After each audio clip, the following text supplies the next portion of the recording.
وزیر اعظم شہباز شریف سے فلسطین کے صدر محمود عباس کی ملاقات۔ شہباز شریف کا غزہ میں اسکولوں اور اسپتالوں پر حملوں پر افسوس کا اظہار، فلسطینیوں کے شانہ بشانہ کھڑے رہنے کا اعلان۔ آئی ایم ایف نے پاکستان کے لیے $7 ارب کا بیل آؤٹ پیکج منظور کر لیا۔ $1 ارب 10 کروڑ کی پہلی قسط 30 ستمبر تک ملنے کا امکان۔ پاکستان کو قرض پر 5% سے بھی کم شرح سود ادا کرنا ہوگی۔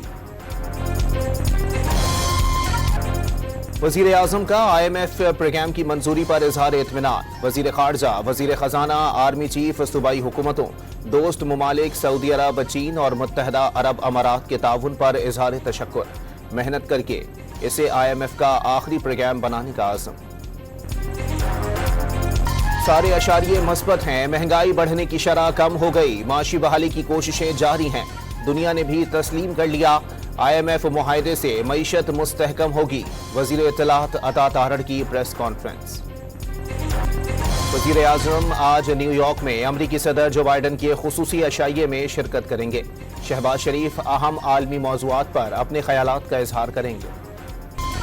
پی ٹی آئی کی مینار پاکستان پر جلسے کی اجازت، لاہور ہائی کورٹ کی ڈپٹی کمشنر کو 30 ستمبر تک درخواست پر فیصلہ کرنے کا حکم۔ کراچی میں سی ٹی ڈی نے چوری کا اسلحہ منتقل کرنے کی کوشش ناکام بنا دی۔